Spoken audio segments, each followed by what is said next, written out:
My dear lovelies, welcome back to you विद्यार्थी। मैं हूं कांक्षा, आपकी English teacher. So today we are going to start class 7th unit 5 which is क्या है, brave hearts के बारे में हम पढ़ रहे हैं। और ब्रेव हार्ट्स हमारे कौन है? हमारे सोल्जर्स, जो हमारे लिए इतनी ज्यादा फाइट करते हैं, हमें प्रोटेक्ट करते हैं, हर सिचुएशन में हमारे आगे खड़े रहते हैं ढाल बन के। सो माय डियर सोल्जर, उनके लिए ही हम कुछ ट्रिब्यूट करने वाले हैं यहाँ पर। तो बेसिकली ये एक पोम है जो कि इन्होंने लिखी है, डॉक्टर APJ अब्दुल कलाम ने ये लिखी है। और ये पोम जो है, इसमें वो एट दी एंड ये बताना चाह रहे हैं आपको कि भाई हमें अपने सोल्जर्स के लिए अच्छी अच्छी ब्लेसिंग्स जो है देनी चाहिए, और उनके लिए कुछ प्रेयर्स और सॉन्ग्स गाए जाने चाहिए। तो भाई ये कौन होते हैं? सबसे पहले इस पोम में हम ये देखेंगे, ये डिफेंडर्स हैं हमारे बॉर्डर्स के, जो हमारे बॉर्डर्स पे जाके खड़े हो जाते हैं और हमें डिफेंड करते हैं। चाहे इनके ऊपर आंधी तूफान या बर्फ भी गिर रही हो, वो उतने हार्श टेम्परेचर में, या चाहे वो बहुत ज़्यादा गर्मी में डेजर्ट में खड़े हैं, लेकिन खड़े रहते हैं। जब हम सो रहे होते हैं रात को, वो जगे हुए होते हैं और ड्यूटी देते हैं सेल्फलेसली।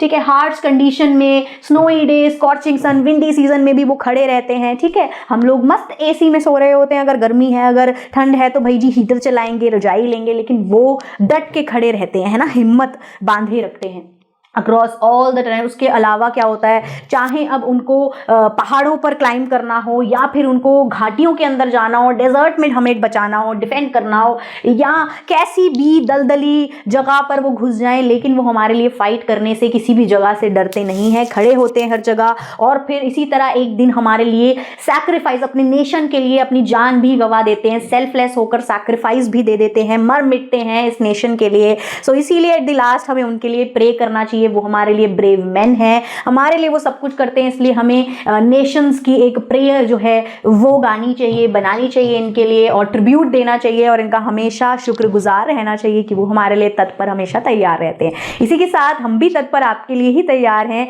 ई विद्यार्थी के प्लेटफॉर्म पे आपने जाना है, जो भी प्रॉब्लम है यही मिलेगा समाधान। तो www.evidyarthi.in पे जाएंगे, फ्री डाउनलोड कर लेंगे, आपको सब कुछ मिल जाने वाला है इसी एक जगह पर। अब भाई एग्जाम पास आ रहे हैं, तो प्रीवियस ईयर के क्वेश्चन पेपर सॉल्व करना तो बड़ा ही इंपॉर्टेंट हो जाता है, तो फटाफट से जाइए और कर लीजिए।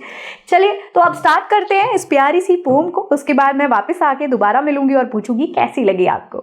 नमस्ते बच्चों, आज हम एक बहुत ही सुंदर और दिल को छू लेने वाली पोएम पढ़ने जा रहे हैं, जिसका नाम है माय डियर सोल्जर्स, और इसे लिखा है हमारे सबके प्रिय भारत के president doctor APJ Abdul Kalam ने। ये पोएम एक चिट्ठी की तरह है, एक लेटर जो उन्होंने हमारे देश की रक्षा करने वाले बहादुर सैनिकों के लिए लिखा है। तो चलिए इस खूबसूरत सफर की शुरुआत करते हैं। शुरू करने से पहले आइए एक सवाल पर सोचते हैं। सवाल है, who are the great sons of our land, यानी हमारी इस धरती के महान सपूत, महान बेटे कौन हैं? ये एक बहुत बड़ा सवाल है बच्चों, और डॉक्टर कलाम अपनी पोएम की शुरुआत इसी सवाल से करते हैं और पहली ही लाइन में इसका जवाब भी लेते हैं। तो हमारे पोएम का पहला सेक्शन है a letter to our soldiers. इस हिस्से में डॉक्टर कलाम सीधे हमारे सैनिकों से, हमारे सोल्जर्स से बात कर रहे हैं। आप जब इन शब्दों को सुनेंगे तो आपको उनके दिल में हमारे सैनिकों के लिए जो इज्जत और गर्व है वो साफ महसूस होगा। पोएम इन पावरफुल लाइन से शुरू होती है, O defenders of borders, you are great sons of my land. यहाँ डिफेंडर्स का मतलब है रक्षक, तो वो कह रहे हैं, ओ सरहदों के रक्षक, तुम मेरी इस धरती के महान बेटे हो।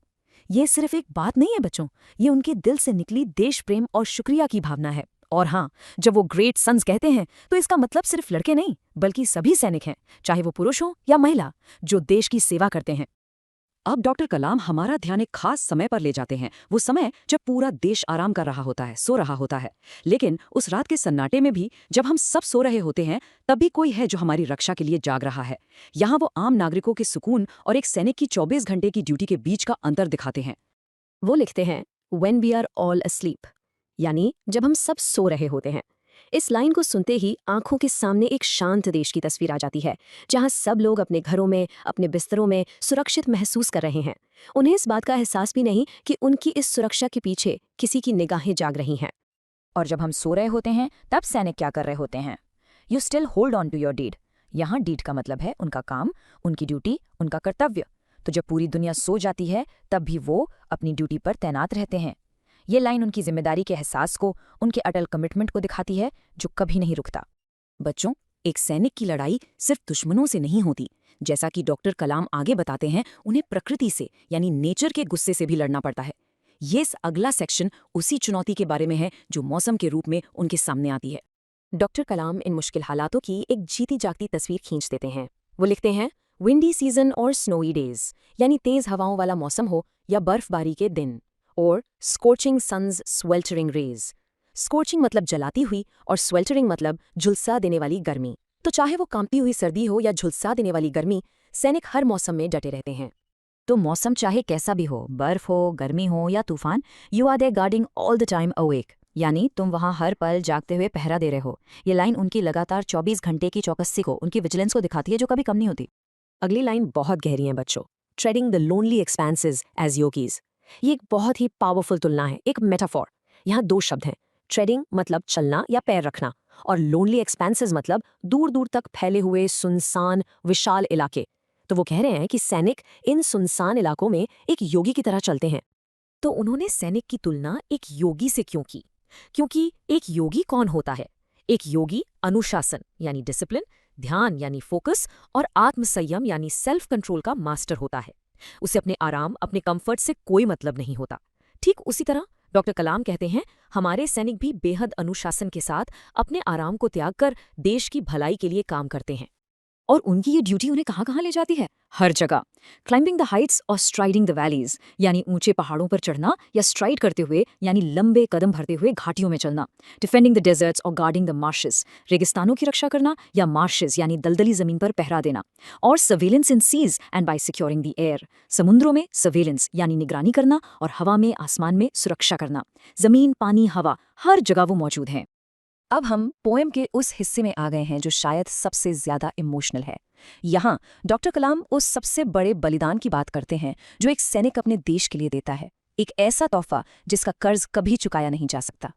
इस लाइन को बहुत ध्यान से सुनिए। Prime of your youth given to the nation. Prime of your youth का मतलब है आपकी जवानी के सबसे सुनहरे साल, वो साल जब आप में सबसे ज्यादा ताकत और सपने होते हैं। ये सारे साल वो देश को दे देते हैं। इससे बड़ा तोहफा, इससे बड़ा गिफ्ट कोई क्या दे सकता है? सैनिकों की ड्यूटी और उनके बलिदान के बारे में बताने के बाद अब डॉक्टर कलाम अपना नजरिया बदलते हैं। अब वो अकेले नहीं बल्कि पूरे देश की तरफ से बोलते हैं, और ये पोएम एक ऑब्जर्वेशन से बदलकर पूरे देश की एक प्रार्थना, एक प्रेयर बन जाती है। ये लाइन कितनी काव्यात्मक है, कितनी poetic. Wind Chimes of my land vibrate your feet. Feet का मतलब होता है कोई महान काम, कोई बड़ी उपलब्धि। तो इसका मतलब है मेरे देश की हवा में बजने वाली हर विंड चाइम तुम्हारे महान कामों का गुणगान कर रही है। ऐसा लगता है जैसे हवा भी उनकी बहादुरी के गीत गा रही है। और फिर डॉक्टर कलाम पूरे देश की भावनाओं को एक लाइन में पिरो देते हैं, we pray for you brave man. यहाँ वी का मतलब है हम सब, देश का हर एक नागरिक। यह हम सब का मिलकर किया गया शुक्रिया है और उनकी सुरक्षा के लिए की गई दुआ है। हमारी पोएम इस आशीर्वाद के साथ खत्म होती है, मे the Lord bless you all, यानी भगवान आप सब पर अपनी कृपा बनाए रखे।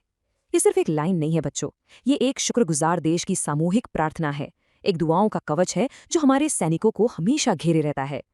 हेलो, दोबारा से वेलकम। तो भाई कैसी लगी अब आपको ये पूरी प्यारी सी पोम? बढ़िया थी ना, अच्छी थी ना, काफी इंस्पायरिंग भी होगी। तो अब से आपके मन में हमेशा हमारे सोल्जर्स के लिए खूब सारी रिस्पेक्ट, प्यार, काइंडनेस रहना ही चाहिए, क्योंकि वो हमारे लिए इतना कुछ करते हैं तो हमें भी तो उनके लिए कुछ करना चाहिए। जब भी कोई हार्श वेदर हो, अगर आपके आसपास कभी कोई प्रॉब्लम आ गई और सोल्जर्स को एक घर की जरूरत है तो जरूर ऑफर करना चाहिए। चलिए, तो फिर मिलेंगे दोबारा हम अगले वीडियो में अगले चैप्टर के साथ। तब तक के लिए बाय बाय क्यूटीज।